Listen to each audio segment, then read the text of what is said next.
Hello Chinna. In this video, the topic is how current is divided at the junctions of a resistor network. ఒక metal wire ఆటమ్స్లో ఉండే outer shell electrons ఫ్రీగా move అవుతాయి. ఈ free electrons మూవ్మెంటే current. కాకపోతే electrons flow towards left అయితే current flow towards right అని చెప్తాం. అవి మెటల్ లాటిస్తో అటు ఇటు కొలైడ్ అవుతూ మూవ్ అవుతాయి. ఈ కొలిజన్స్ వల్లే కరెంట్ ఫ్లో కంట్రోల్ అవుతుంది. ఇదే property of resistance of wire. అందుకే దీన్ని సింబాలిక్గా జిగ్జాగ్డ్గా చూపిస్తారు. It is denoted by R. SI unit is ohm. Say some value 2 ohm. Resistance పేరుకు తగ్గట్టుగా దీని నేచర్ కరెంట్ ఫ్లోని అపోజ్ చేయడమే. అంటే గతుకులున్న రోడ్లో వెహికల్ డ్రైవింగ్లా ఉంటుంది. సో ఇక్కడ నేను చక్కగా రిలేట్ చేసుకోవడానికి ట్రాఫిక్ అండ్ బంపీ రోడ్ అనే టర్మ్స్ని మెటాఫర్స్లా యూస్ చేస్తున్నాను. ఇప్పుడు ఇక current division in case of parallel combination of 2 resistors ఎలా ఉంటుందో చూద్దాం. ఒక రోడ్ జంక్షన్ ఏ దగ్గర 2గా డివైడ్ అయ్యి తిరిగి జంక్షన్ బి దగ్గర కంబైన్ అయ్యింది. Resistances are 1 ohm and 2 ohm. Suppose 12 ampere current junction A దగ్గర ఎంటర్ అయితే జంక్షన్ బి దగ్గర ఎగ్జిట్ అవుతుంది. అది ఏ దగ్గర 2 పార్ట్స్ I1 అండ్ I2గా డివైడ్ అయ్యింది. అంటే I1 + I2 = 12. గతుకులు ఎక్కువ ఉంటే తక్కువ ట్రాఫిక్ వెళ్తుంది, గతుకులు తక్కువ ఉన్న రోడ్లో ఎక్కువ ట్రాఫిక్ వెళ్తుంది. Therefore current is inversely proportional to resistance, which implies I1/I2 = inverse ratio of resistances, that is R2/R1 = 1/2 here. Solving these 2 we get I1 as 4 ampere and I2 as 8 ampere. So resistance double ఉంటే సగం traffic వెళ్ళింది compare to the other path. In case ఒక పాత్లో resistance 0 అయితే అప్పుడు current division ఎలా ఉంటుందో ఇప్పుడు చూద్దాం. This wire is called ideal wire or free wire which is resistance less. Again I1 + I2 = 12 and I1/I2 = R2/R1 = 0/2. Solving these 2 I1 is 0 and I2 is 12 ampere. అంటే 100% of traffic గతుకులు లేని రోడ్లోకి divert అయ్యింది. ఇప్పుడు కాస్త complicated నెట్వర్క్లో current division ఎలా ఉంటుందో చూద్దాం. 4 non zero resistances and 1 zero resistance ఉన్నాయి. మళ్ళీ 12 ఆంపియర్ కరెంట్ ఏ దగ్గర డివైడ్ అయ్యి బి దగ్గర కంబైన్ అవుతుంది. కానీ మధ్యలో C అండ్ D 2 జంక్షన్స్ ఉన్నాయి. అంటే కొంత ట్రాఫిక్ ACB రూట్లో, కొంత ADB రూట్లో, ఇంకొంచెం ACDB రూట్లో వెళ్ళొచ్చు.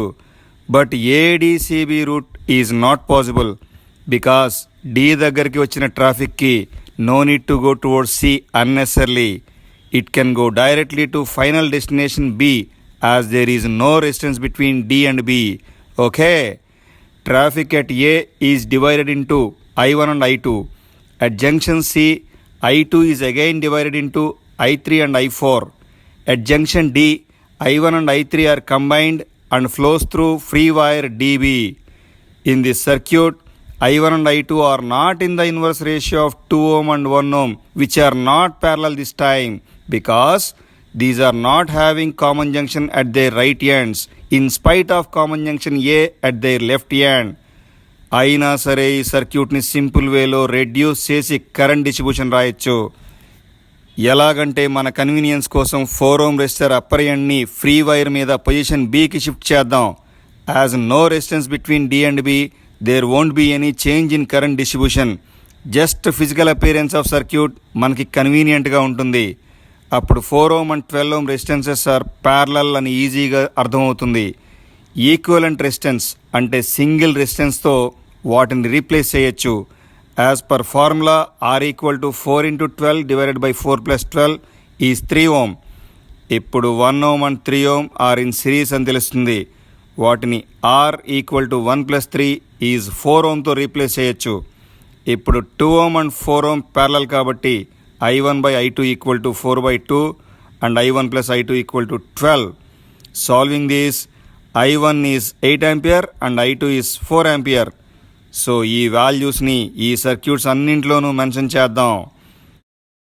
Now at junction C 4 ampere is parallelly divided. అందుకనే I3/I4 = 12/4 and I3 + I4 = 4. Solving this, I3 is 3 ampere and I4 is 1 ampere. ఫైనల్గా ఒరిజినల్ సర్క్యూట్లో I1 is 8 ampere, I2 is 4 ampere, I3 is 3 ampere, I4 is 1 ampere and I5 is 11 ampere. ఇక్కడ చూడండి, 12 ampere traffic junction A దగ్గర రెండుగా divide అయ్యింది. దాన్ని observe చేస్తే మనకు వచ్చే డౌట్ ఏంటంటే గతుకులు ఎక్కువ ఉన్న 2 ఓం రోడ్లో డబుల్ ట్రాఫిక్ అంటే 8 ఆంపియర్ వెళ్ళింది. 1 ఓం రోడ్లో 4 ఆంపియర్ మాత్రమే ఎందుకు వెళ్ళి ఉంటుంది?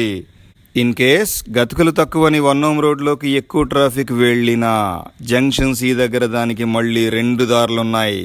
ఎటెళ్ళినా గతుకులున్నాయి, 4 ఓం అండ్ 12 ఓం. కాబట్టి జంక్షన్ ఏ దగ్గర ట్రాఫిక్ డివైడ్ అయ్యే ముందే అన్ని దారుల్లోనూ డెస్టినేషన్ జంక్షన్ బి వరకు ఉన్న రెసిస్టెన్సెస్ని బట్టి డివైడ్ అవుతుంది. ఏడీబీ పాత్లో ముందు ఏడీలో ఎక్కువ గతుకులున్నా తర్వాత డీబీలో అస్సలు లేవు, కాబట్టి ఎక్కువ ట్రాఫిక్ 8 ఆంపియర్ వెళ్ళింది.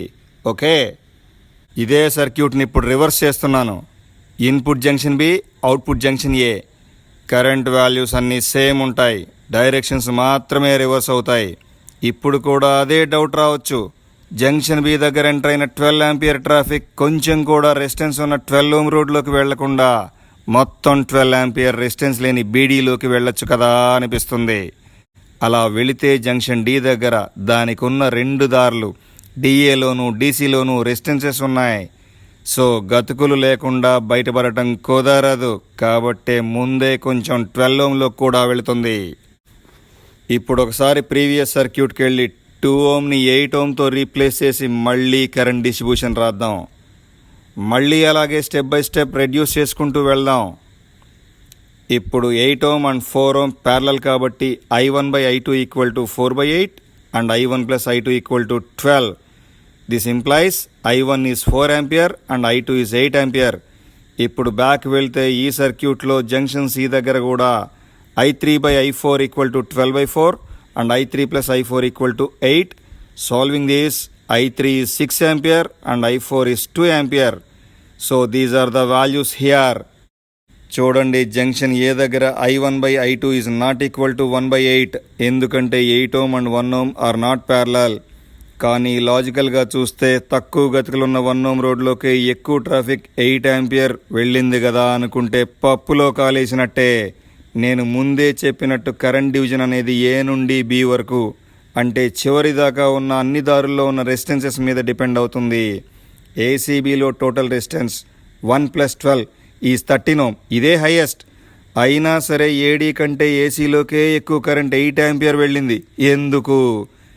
ఎందుకంటే మనం ఇంకో దారి గురించి మర్చిపోకూడదు, ఏసీడీబీ. దాంట్లో టోటల్ రెసిస్టెన్స్ 1 + 4 ఈజ్ 5 ఓం, ఇదే లోవెస్ట్. సో జంక్షన్ సి దగ్గర కొంత ట్రాఫిక్ సిడీలోకి డైవర్ట్ అవ్వడానికి ఛాన్స్ ఉంది కాబట్టే ముందే జంక్షన్ ఏ దగ్గర 12 ఆంపియర్లో ఎక్కువ భాగం ఏసీలోకి వెళ్ళింది. ఒక important note, 1 ohm and 12 ohm are not in series, ఎందుకంటే సి దగ్గర వేరే డైవర్షన్ 4 ఓం రోడ్ ఉంది కాబట్టి. ఇప్పుడు మళ్ళీ ఫస్ట్ సర్క్యూట్లో 4 ఓంని ఫ్రీ వైర్ని ఇంటర్చేంజ్ చేసి కరెంట్ డివిజన్ ఎలా ఉంటుందో రాద్దాం. సిడి ఫ్రీ వైర్ కాబట్టి 1 ఓం రైట్ హ్యాండ్ని సి నుండి డీకి షిఫ్ట్ చేయొచ్చు. అప్పుడు 2 ఓం అండ్ 1 ఓం పెయిర్, అలానే 4 ఓం అండ్ 12 ఓం పెయిర్ రెండు ప్యారలల్ కాంబినేషన్ అని తెలుసుకోవచ్చు. Again I1/I2 equal to 1/2 and I1 plus I2 equal to 12, which implies I1 is 4 ampere and I2 is 8 ampere. Similarly I3/I4 equal to 12/4 and I3 plus I4 equal to 12. Solving this, I3 equal to 9 ampere and I4 is 3 ampere. ఇది 8 ampere, ఇది 3 ampere. అంటే free వైర్లో 8 - 3 is 5 ampere flow అవుతుంది. ఇది ఇక్కడ current distribution. In case CD మధ్యలో ideal వైర్ని తీసేస్తే 2 ohm and 4 ohm pair series అవుతుంది. అలానే 1 ఓం అండ్ 12 ఓం పెయిర్ కూడా సిరీస్ అవుతుంది. సర్క్యూట్ని ఇలా రెడ్యూస్ చేయొచ్చు. 2 + 4 is 6 ohm here, 1 + 12 is 13 ohm here. Now 6 ohm and 13 ohm parallel, కాబట్టి I1/I2 equal to 13/6 and I1 plus I2 equal to 12. Solving this, I1 is 8.2 ampere and I2 is 3.8 ampere. ఇప్పుడు the last circuit. దీంట్లోని 5 non zero రెసిస్టర్స్లో ఒకటి R. Junction A దగ్గర చూపించిన current డివిజన్తో unknown resistance ఆర్ని calculate చేయాలి. ఇది కాస్త సింపుల్ సర్క్యూటే, ఎందుకంటే left side 2 ohm and 1 ohm pair right side invert అయి కనిపిస్తుంది. అందుకే according to the principle of inverted symmetry junction A దగ్గర outgoing currents junction B దగ్గర తల క్రిందులుగా మారి ఇన్కమింగ్ కరెంట్స్ అవుతాయి. సో జంక్షన్ సి దగ్గరకు వచ్చిన 7 ఆంపియర్లో 5 ఆంపియర్ ఇటు వెళితే remaining 2 ampere C to D ఆర్లో నుంచి వెళ్ళాలి. ఆర్ని క్యాలిక్యులేట్ చేయాలంటే వోల్టేజ్ లా అప్లై చేయాలి. అదేంటంటే potential drop between A and B along any path is same, ADB అయినా లేదా ఏసీడీబీ అయినా, which implies sum of product of current and resistance terms in these 2 paths are equal. So ఏడీబీలో 5 into 2 plus 7 into 1 equal to ఏసీడీబీలో 7 into 1 plus 2 into r plus 7 into 1. From this equation we get r equal to 1.5 ohm. So the topic is over. Okay. See you again.